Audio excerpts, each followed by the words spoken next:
আল্লাহর হাবিব বললেন, আব্দুল্লাহ বিন রাওহা তুমি বাড়ি যাও, বিদায় নাও। আব্দুল্লাহ বিন রাওহা বলে, আল্লাহর কসম ইয়া রাসূলুল্লাহ, আপনার আদেশ এসে গেছে দিন কায়েমের জন্য, এটা আল্লাহর আদেশ। জান্নাতের দরজাগুলো আমার জন্য উন্মুক্ত হয়ে যাচ্ছে, অসংখ্য ফেরেশতারা আমার জন্য অপেক্ষা করছে। অতএব আমি আমার বাবার হারানো বাড়ি, পৈতৃক সম্পদ, জান্নাতে যেতে চাই, আর বাড়িতে ফিরে যেতে চাই না। আর যাওয়া লাগবে না আমার বাড়িতে, জান্নাত তো দরজা খোলা আছে আমার জন্য। ওইটা আমার পৈতৃক সম্পদ, আমার বাবার হারানো বাড়ি।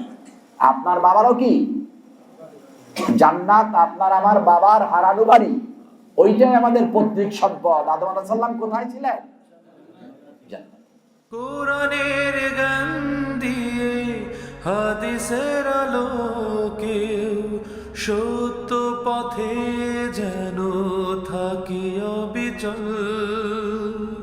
তোমার ছায়া তলে করগো কবুল প্রভু, তোমারে অধম বান্দাকে। খালি নামাজ, রোজা, হজ, যাকাত, দাড়ি, টুপি, পাগড়ি, মসজিদ, মাদ্রাসা, দান, এইগুলা দিয়া মুসলমান হওয়া যায় না।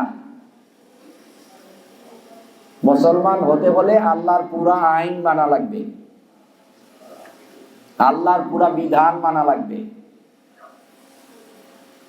এজন্য যে হৃদয়ে আল্লাহর দিন, আল্লাহর আইন কায়েমের চেষ্টা প্রচেষ্টা নাই, সে যত ইবাদত করুক মুনাফিক। সে যত ইবাদত করুক, যত বড় পীর হোক, যত বড় আলেম হোক, যত বড় মুফাসসির মুহাদ্দিস হোক, সে মুনাফিক। কারণ নবীরা যত মার খেয়েছেন শুধু দিন কায়েমের জন্য, আল্লাহর আইন প্রতিষ্ঠিত করার জন্য। নামাজ পড়ে, রোজা রেখে, দাড়ি রেখে, পাগড়ি পরে, সুন্নত কায়েম করে কেউ মার খায় নাই।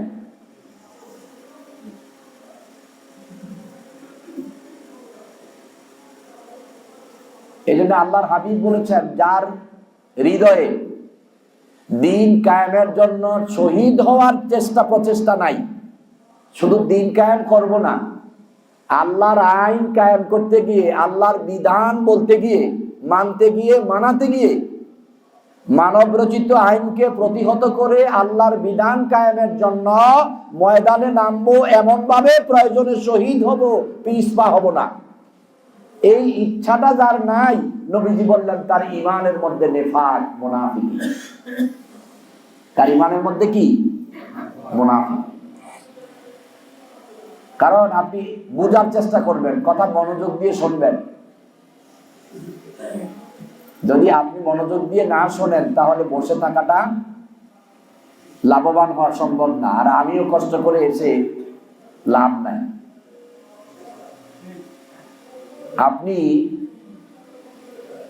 নামাজ কায়েম করা যে ব্যক্তি দৈনিক 5 ওয়াক্ত জামাতের সাথে, তাকবীরে উলার সাথে, সে এবং তার পরিবারের সবাই, মনে করেন এমন একটি লোক, ও নিজে এবং তার পরিবারের সবাই 5 ওয়াক্ত তাকবীরে উলার সাথে জামাতে নামাজ পড়ে, তার ঘরের মেয়েরা 5 ওয়াক্ত ঘরে নামাজ পড়ে, 40 বছর তার এক বেলা নামাজ, 1 রাকাত নামাজ কাজা নাই, এবং 40টি বছর সে তার পুরুষদেরকে নিয়ে তাকবীরে উলাও বাদ নাই, তাহলে তাকে বলা যায় যে সালাত কায়েম করেছে, সালাত কায়েম করেছে।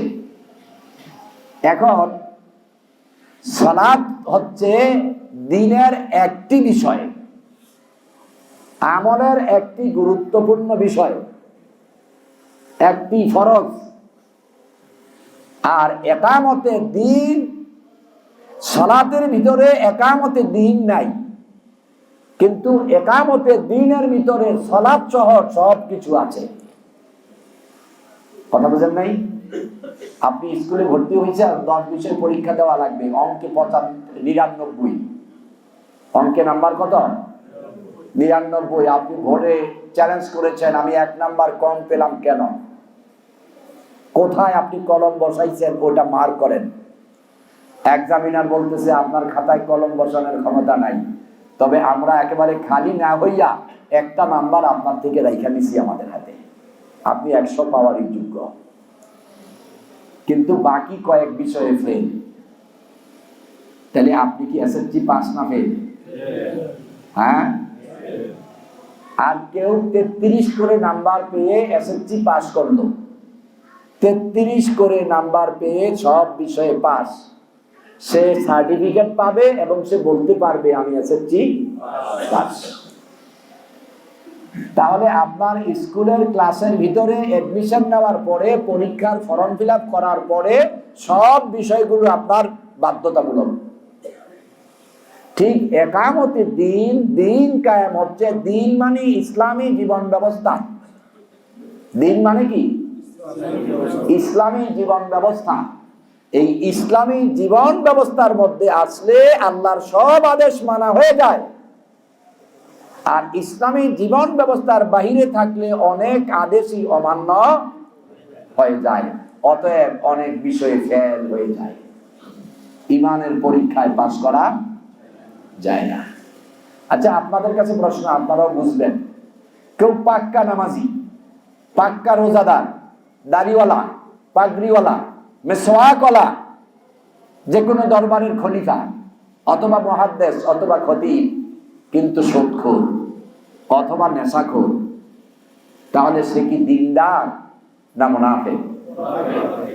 সে কি দিনদার না মুনাফিক? মুনাফিক। কারণ আল্লাহ তো শর্ত দিয়েছে, নিউ অ্যাডমিশন দা কমপ্লিট ইসলাম, উদখুলু ফিস সিলমি কাফা, এটা কোরআনের আয়াত। আল্লাহ তো আদেশ দিয়েছেন ঢুকতে হবে পুরাটা, কিছু মানবা কিছু মানবা না তা হবে না। তাহলে আনুগত্য যে কি জিনিস দিন কায়েমের জন্য, নবীজি বললেন, সাহাবী আমার, ভালোই হলো তোমার কাছে লোক পাঠালাম, তুমি এসে বলেছ আগামী দিন মুতার যুদ্ধ, ওরা চায় ওদের আইন চলবে আর আমরা চাই আল্লাহর আইন চলবে। এই জিহাদে 17 জনের শহীদের কাতারে নাম লিখে দিয়েছি, একটি যুদ্ধে 3 জন সেনা প্রদান করেছি। ও আব্দুল্লাহ বিন রাওহা, ওই সেনা প্রদানের 2য় নাম্বার সেনা প্রদানের দায়িত্ব তোমার। জায়েদ সেনা প্রদান হয়ে যুদ্ধ শুরু হবে, শহীদ হবে, এরপরে তুমি সেনা প্রদান, তুমি শাহাদাত বরণ করবে, এরপরে আমার চাচাতো ভাই জাফর বিন আব্দুল্লাহ সেনা প্রদান।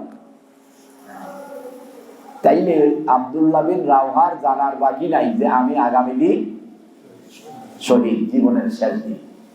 রাসূলুল্লাহর কথা বিশ্বাস হইতো না? হ্যাঁ, আগামী দিন আমার জীবনের শেষ দিন। এখন চাইলে বলতে পারতো, নবী এতগুলো টাকা দিয়ে মক্কার পরমা সুন্দরী শ্রেষ্ঠ মেয়েটা বিয়ে করলাম, আমারে পরের যুদ্ধে পাঠাইলে কি হয় না? এই যুদ্ধটাই কি আমারে ফসরাত দেওয়া যায় না? আমি তো একামতে দিনের কাজ করি, আমি তো আপনার সিপাহসালার সৈনিক, আমি তো আপনার আদর্শিত সাহাবী। ও নবী, এরপরে তো আরো কত জিহাদ আসবে, আরো কত লড়াই আসবে, দিনের আরো কত কাজ করা লাগবে, তো আমারে এই বার্তা, এই সময়টা একটু ছাড় দেন না, আমি 1-2টা রাত স্ত্রী নিয়ে সময়টা কাটাই। চাইলে চাইতে পারতো নি, কিন্তু না, তাই ঈমান পরিপূর্ণ হবে না।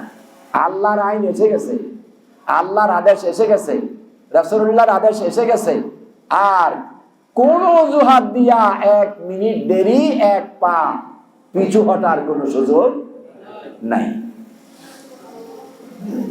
আব্দুল্লাহ বিন রাওহা বললেন, নবী আমার, ইয়া রাসূলুল্লাহ, আমি প্রস্তুত, আমি হাজির। নবীজি বললেন, আব্দুল্লাহ বিন রাওহা, বাড়িতে যাও, বিদায় নিয়ে এসো।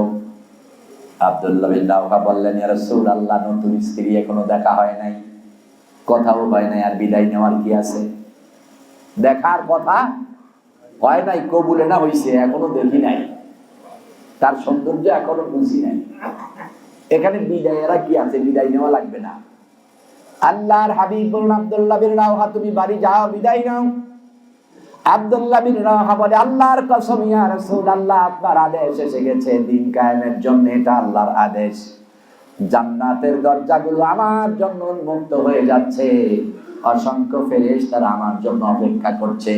অতএব আমি আমার বাবার হারানো বাড়ি, পৈতৃক সম্পদ, জান্নাতে যেতে চাই, আর বাড়িতে ফিরে যেতে চাই না।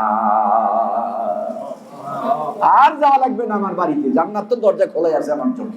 ওইটা আমার পৈতৃক সম্পদ, আমার বাবার হারানো বাড়ি।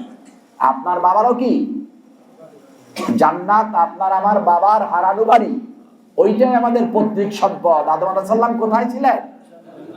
জান্নাত। আল্লাহর হাবিব বললেন না যাও বিদায় নিয়ে এসো। আব্দুল্লাহ বিন রাওহা চলে গেলেন। ঘরের সামনে যখন তিনি দাঁড়ালেন, শুনতে পেলেন ঘরের ভিতর থেকে কান্নার আওয়াজ। আর একটু এগিয়ে গেলেন, কে কাঁদে, কেন কাঁদে? আমার স্ত্রী তো ঘরে ছাড়া আর কেউ নাই। ওই কান লাগাইয়া শুনলেন, বিবি ঘরের ভিতরে বসে আল্লাহর কোরআন তেলাওয়াত করতেছে, আর চোখের পানি গুলো ছেড়ে ছেড়ে কান্না করছে। বিবি তেলাওয়াত করতেছে সূরা তাওবার 111 নম্বর আয়াত, ইন্নাল্লাহা আশতারা মিনাল মুমিনিনা আনফুসাহুম ওয়া আমওয়ালাহুম বিআন্না লাহুমুল জান্নাহ। হযরত আব্দুল্লাহ বিন রাওহা চোখের পানিগুলো মনের অজান্তে চলে আসলো। ঘরের দরজায় নক করলেন, বিবিকে সালাম দিলেন, আসসালামু আলাইকুম ওয়া রাহমাতুল্লাহ। বিবি রে, দরজা খোলো, আমি তোমার স্বামী আব্দুল্লাহ বিন রাওহা, আমি এসেছি একটু কথা বলার জন্য। ও বিবি, কোরআনুল কারীম থেকে তুমি যে তেলাওয়াত করছো, আল্লাহর কসম কিছুক্ষণের জন্য তেলাওয়াতটা বন্ধ করো। তোমার এই তেলাওয়াত আমার আগামী দিনের প্রতিফলন হয়ে যাবে।